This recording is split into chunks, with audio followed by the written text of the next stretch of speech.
Hello tout le monde, nous nous retrouvons pour une nouvelle vidéo. Donc il s'agit de la présentation du deck Kashtira Maître Dragon. On va commencer par le main deck. Donc évidemment 3 Fenrir qui permettent de spell lorsqu'on ne contrôle aucun monstre et qui permet durant la main phase de tuto un monstre Kashtira. Et lorsqu'elle attaque ou lorsqu'un effet de monstre est activé, on peut du coup bannir une carte face verso sur le terrain. Face verso plutôt. Enfin, on peut bannir face verso une carte. Ensuite la licorne, du coup elle se permet de se spell lorsqu'on ne contrôle aucune carte et de pouvoir durant la main phase ajouter une magie Kashtira. Et lorsque cette carte déclare une attaque ou qu'un effet de monstre est activé, on peut bannir une carte de l'extra deck de l'adversaire en la choisissant. 3 ogres qui permet lorsque. Donc déjà de s'invoquer SP comme les deux autres, donc quand on contrôle aucune carte.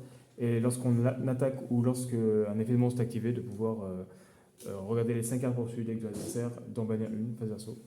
Ensuite, au niveau des maîtres dragons, donc on a Blaster, Redox, Tempest et Vidal qui ont tous le même effet de pouvoir se défausser avec un monstre du même attribut ou d'un dragon. Lui pour détruire une, lui pour spell du cimetière, lui pour tuto un dragon et lui pour envoyer du deck au cimetière. Sachant que ils peuvent du coup se spell aussi du cimetière en bannissant et du coup voilà. Du cimetière ou de la main d'ailleurs.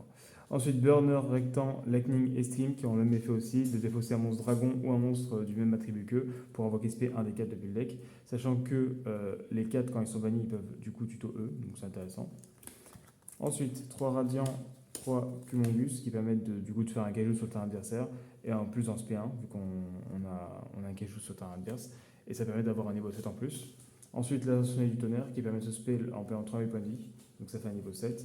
Et enfin, les Pancraceratops qui permettent de spell lorsqu'un adversaire contrôle plus de monstres que nous. Et un effet rapide de se sacrifier pour pouvoir détruire une carte sur le terrain. Ensuite, une naissance Kashtira qui permet d'invoquer norme les monstres de niveau 7 sans sacrifice et qui permet, lorsqu'une magie est activée, de pouvoir cibler 3 cartes du cimetière à l'adversaire de les bannir face d'assaut. Donc intéressant.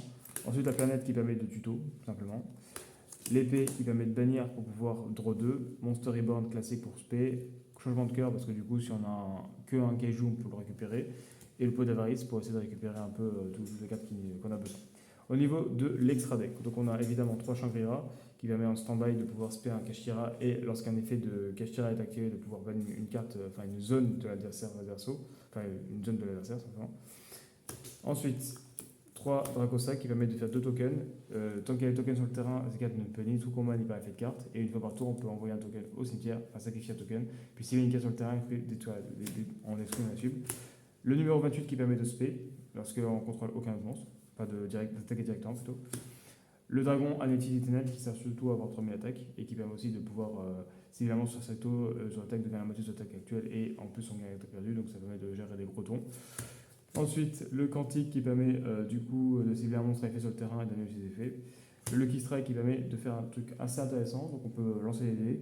Si on fait 7, on peut détruire toutes les cartes contrôlées par l'adversaire, enfin envoyer au cimetière toutes les cartes de l'adversaire, ou piocher 3, défausser 2, ou invoquer un monstre du cimetière ou de la main.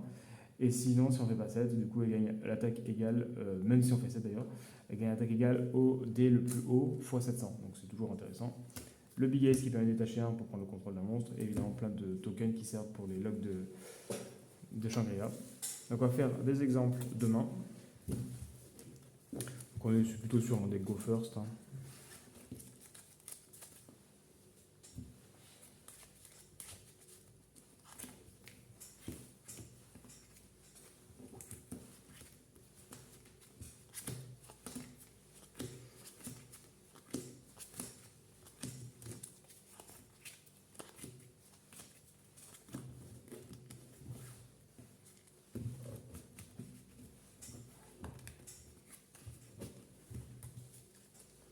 Allez, c'est parti.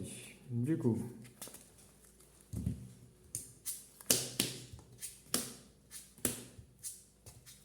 on dit go first, mais on a quand même les Keiju et le Pancra qui est go second, mais bon, c'est pas très grave. Au pire, en fait, on peut go first et go second, les deux vont bien. Mais c'est vrai que le go second, avec les Keiju et le Pancra, c'est peut-être mieux. Bon, du coup, on paye 3000 en spé, on fait naissance, on va pouvoir norme Radiant. Xyz, on fait Shangri-La. Puis voilà, après en stand-by, paf, on se paie Fenrir. Et voilà, après on peut ban, on peut lock. Voilà. C'est un début de tour classique. Donc là, c'est une main go second, parce que dans tous les cas, on peut go second avec les kaiju et les pancras. Mais l'avantage, c'est on peut aussi go first facilement avec la naissance qui va mettre les normes, en fait. C'est ça qui est intéressant avec le deck. Donc on va go second cette fois.